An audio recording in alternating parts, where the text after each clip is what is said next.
Get involved 2146 at Metropole TVKE across all your social media platforms. I am at Kiage Simba. Let's get into our conversation this morning. Now, there's a lot that has been happening in our society today. Now, you do know that we have news of children killing their parents and parents turning against their children. What is exactly happening to us? Now today, however, we shift focus to our children's welfare on realizing access to justice for children in conflict with the law through free legal representation, rehabilitative justice programs and advocacy. Now to help us carry this conversation, we're joined by Joy Moudoni. She is from Wakilisha Initiative. Joy, how are you doing? Thanks, Simba. Karibu sana to Metropole TV. Thank you so much.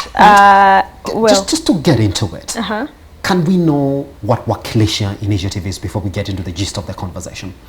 Yeah, so Wakilisha Initiative is an initiative I founded in my last year of university. Yes. Actually, you were to speak to my legal director this morning, Joy, but I'm Elizabeth Jambi. Okay. Yes, I'm actually the founder and CEO of Wakilisha.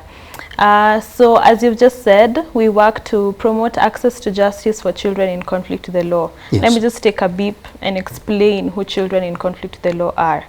These are children, minors under the age of 18 years who've been accused of committing crime.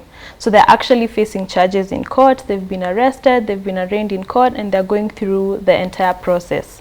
Now that's what Wakilisha does. Our first main pillar is to find free legal representation for these children because most of them are actually indigents. Yes. Now the second arm is mentorship and talent development because you need to show these children, especially those who have been brought up in crime or they've not had a kind of system that teaches them the difference between right and wrong or how to navigate the system. You know, how do you ensure that you're on the good side of the law, yes, you know, yes. or how do you make that transition? Then the last aspect of our work is public awareness and advocacy, getting people to understand, you know, that there's these children. What would lead them into committing crime? How do you help them? You know, is it just about punishing them? Is there something else that needs to be done? And you know, how then do you go into that as Simba if you wanted, say, to be involved? Yes. So what would you do? Okay. So that's what Wakilisha Initiative is about. We've been running for just shy of 2 years. Elizabeth, you were at that point then to tell me how much of a problem is this, especially when you look at the Kenyan economy. Is it an endemic problem or is it an emerging issue? What do you place? It's a problem that's been ongoing because we have a lot of our population living in slums or poor dwelling areas, yes, right? Yes. And you can imagine the number of children that are brought up in that kind of system.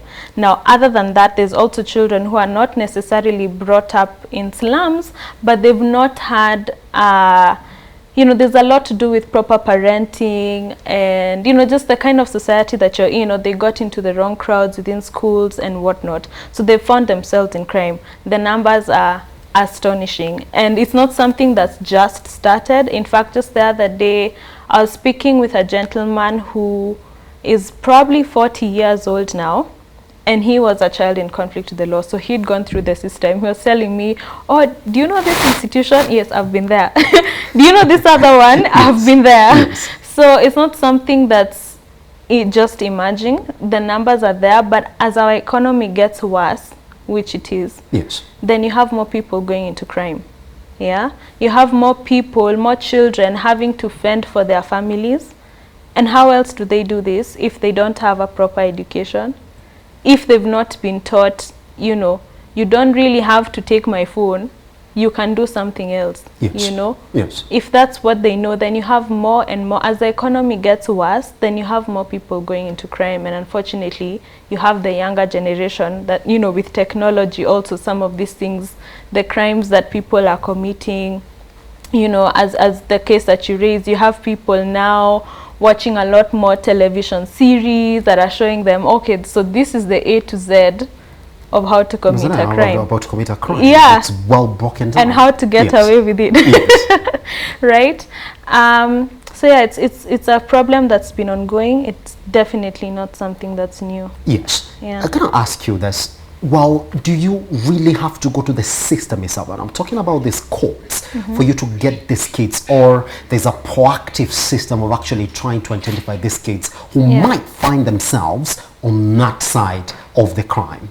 Yeah. Yes. Okay. So what we do, particularly as Wakilisha, we started working with the committee YCTC, that is Committee Youth Correctional and Training Center. Did you know that there are minors held at committee? What, the minors held at committee? Yes.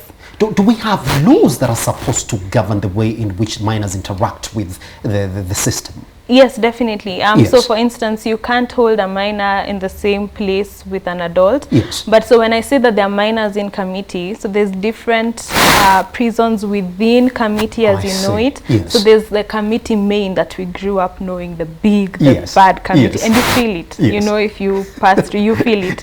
There's the committee main, there's committee medium prison, and then there's committee YCTC, which hosts boys who are in remand and boys who are actually serving sentences, and then we have Kamai Boston Institution that hosts girls within the general committee. Within the general area. So what we do as Wakilisha, we started working with welfare officers at committee because it's very easy to identify because they're already there, and they're on remand, meaning that they didn't get bail or bond.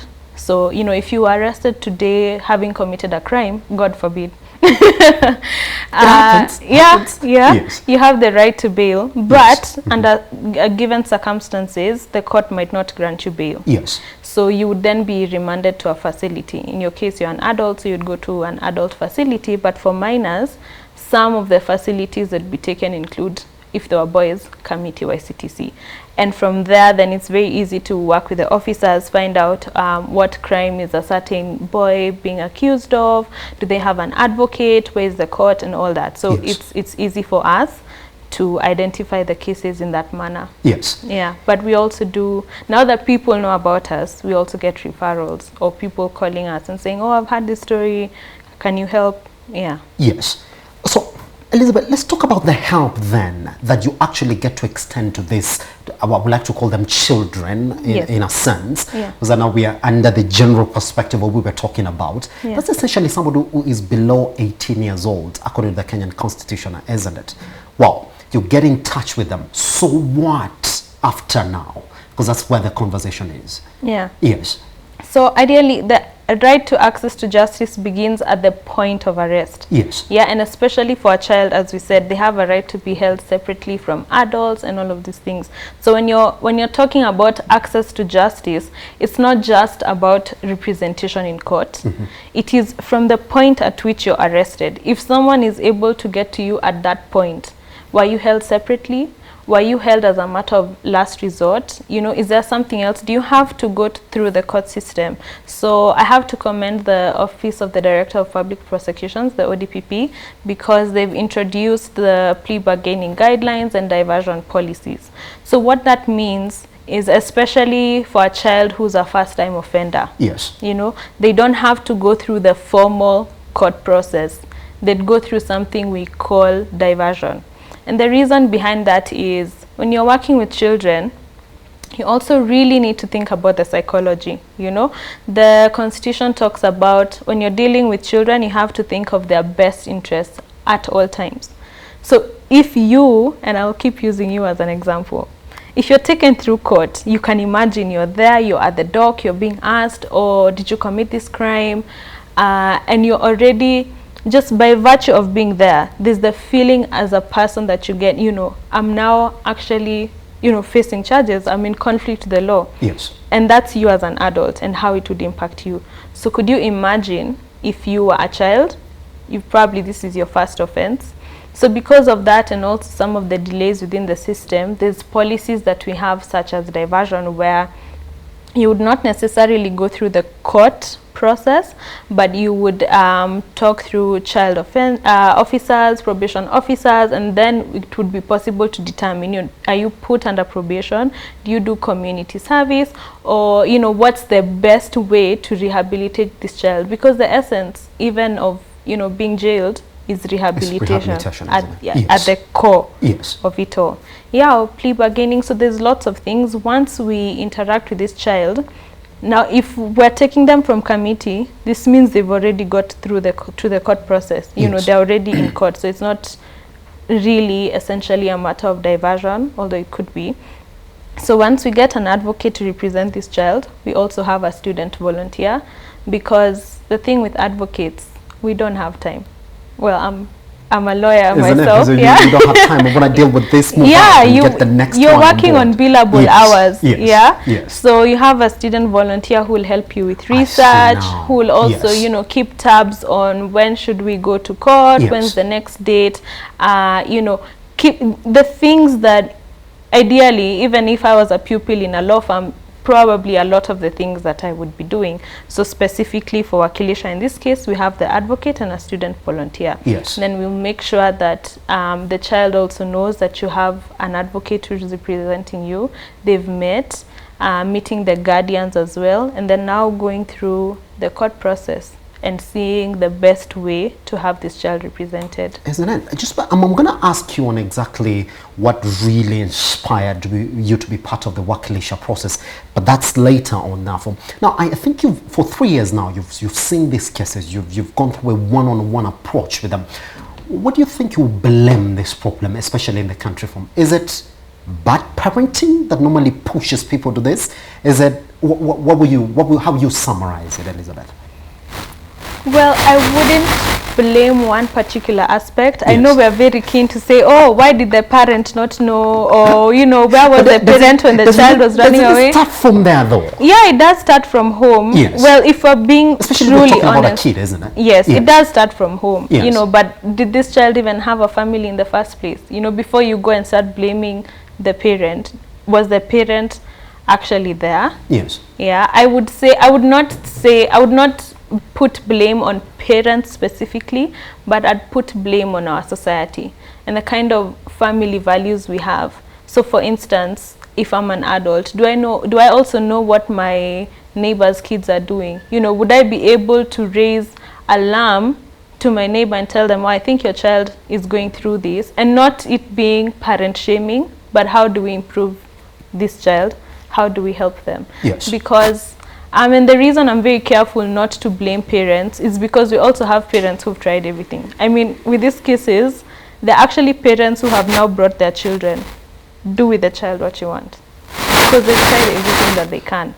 But it's a great psychological issue, and when you're working with, you know, such matters, you have to understand the psychology of it. Is a child being labeled? For instance, is what we call the labeling theory. Maybe they are going to school and all the time the teachers are saying, oh, if something gets lost in the class, it must be you. You know, and maybe it wasn't that child. But you've already instilled that aspect of you're the wrongdoer, you're the person who'll never do right, whether it's at home or in school. It could be just, you know, how you're labeling your child. Or again, as we say, not taking proper caution. So it all goes back. If you look at all of these things, at the end of the day, it goes to some psychological aspect to the child. A lot of the times also, especially with girls, you'll notice that they were abused at a young age. You know, maybe sexually abused. And this could have led them, unfortunately, into prostitution, which then would have brought them into other forms of crime. You know, so it's a whole, and that's why I keep saying I don't blame parents, but I blame society. Yeah, I think we have this aspect of living as it's my life. It's my life. It's my family. It's my family. Gotta think about my family by that, and that's it. Yes. Yeah, but I think we have to put a collective effort towards raising our children. Yes. Yeah. All right. Now, talking about some of the success stories that you would give me, Elizabeth, this morning on exactly the end process of proper justice representation under Wakilisha. Are they there? And would you say that for 3 years you've sort of cemented yourself in that segment? Yeah. Yes. I would say the first aspect is to actually see, when we're doing the mentorship aspect, to see that there are people who, the children are actually listening to you. I remember when I started, one of the welfare officers at committee told me, you might have a group of 15, but only one will listen to you. And don't be discouraged, because that one, you don't know how many other lives you've touched out of that one. Indeed. And yeah, so we, before COVID, we used to go to Committee YCTC every week for mentorship sessions. Yes. And I think we could talk about that later. But as a success story, in the beginning, you can tell they're thinking, ugh, why are you here? You know, we've had all of these things before, so yes. What are you telling me that's new? But as you continue and as you engage with them, you'll start noticing there's some that are listening, there's others that are opening up. In the beginning, they'll even tell you fake names.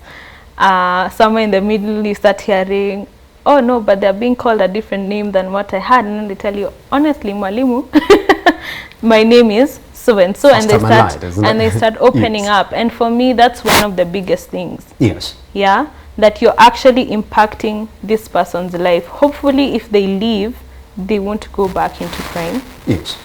They'll have a different sense, a different mentality once they're reintegrated into society. Yes. And then, of course, there's a success when it comes to now following up on these cases, ensuring that a case has either ended successfully or that the process itself that it has followed has been just and it's been fair, because that's the essence. And, you know, I get people asking me, so you want criminals to go free? Yeah. And that's not the point. It's not about them going free. It's about getting justice. It's about justice. Yes. It's about the process being fair. Whether or not you're actually going to be committed to an institution, that's fine. If you committed a crime, you must do your time, definitely. But how do you get there?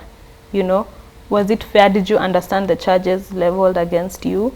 Did you, if you were doing a plea bargaining, did you accept guilt without really understanding what that means for the rest of your life? Yes. Yeah, so it's not about getting people to go scot-free. It's about the process, ensuring that it's a due process, that it's just, that it's fair. All right, Elizabeth, but you and I are Kenyans. We do know exactly what our judicial system has been labeled in this country. Some of these cases, we actually get to see them. But you say that for minors, it also becomes a softer spot for the court and judicial system to punish them further, just because, well, they could be minors and they might not attract so much attention as other cases for adults would probably on a normal day.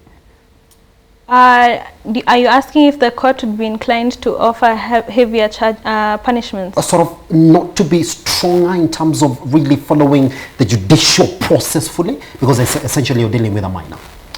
Well, it would not be that the process is not followed, yes, but a magistrate or a judge that's dealing with a child has to take cognizance of the fact that this is a child.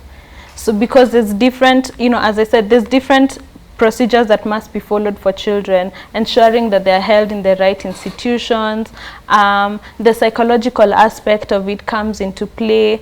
There's also courts that will enforce matters such as if it's a child, then you might not be required to pay court filing fees. So those are just things to ensure that this child is actually able to access justice. Yes. You know, so there's definitely that leniency, but it's not leniency in terms of not following set procedures, yes, but ensuring that the best interests of the child are protected. Isn't it? And you would like to say that, well, it might not be quite recognized because the children themselves might not know that process, isn't it? Yes. And that's the point. That's why they need advocates. I mean, even you as an adult might not know all the legal provisions of how to represent yourself in court, yes, right? I also would need an advocate if I was accused of a crime. So this is a child probably dropped out of school, you know, in class 5 or at whatever level. So if a magistrate recognizes that this is a child also in court and does not have representation, then they're duty bound to stop the process and ensure that there's an advocate assigned. So there are courts that have specific arrangements with advocates. There are advocates who have, you know, the same way that advocates would sign up with us at Wakilisha, there are some courts that would allow advocates to sign up and say, yes, you know, I'm willing to take up a pro bono matter. So if that happens, then the executive officer of the court would then go to their list and assign that case. Yes. So there's definitely judicial officers that are very proactive and will ensure that, you know, in their courts, that those procedures are actually followed. Yes. Yeah. We therefore say that, well, in as much as we do know that even the judges in the judicial system would know that a case can't proceed when this and this and this has not been met, that whatever you introduce in that process is, I would say, quality of justice? Is that term acceptable at this moment? Yeah, I think so. I think Yes. I would agree. Yeah, Yes. yeah. All right, Elizabeth, let's go back then to when you decided that my area is just going to be for the minors.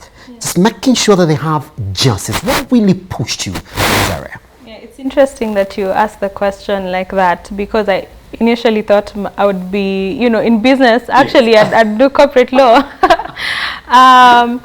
And I had actually even started doing my dissertation on something completely different in that line. How long did it last before you said, wow? I finished, I got my A. Well, yeah, well, so maybe I could give you a run for your money. Isn't it? Wow. Anyway, Yes. on a serious note. So I was in my last year of university. I was part of the Students Association for Legal Aid and Research. It's a mouthful.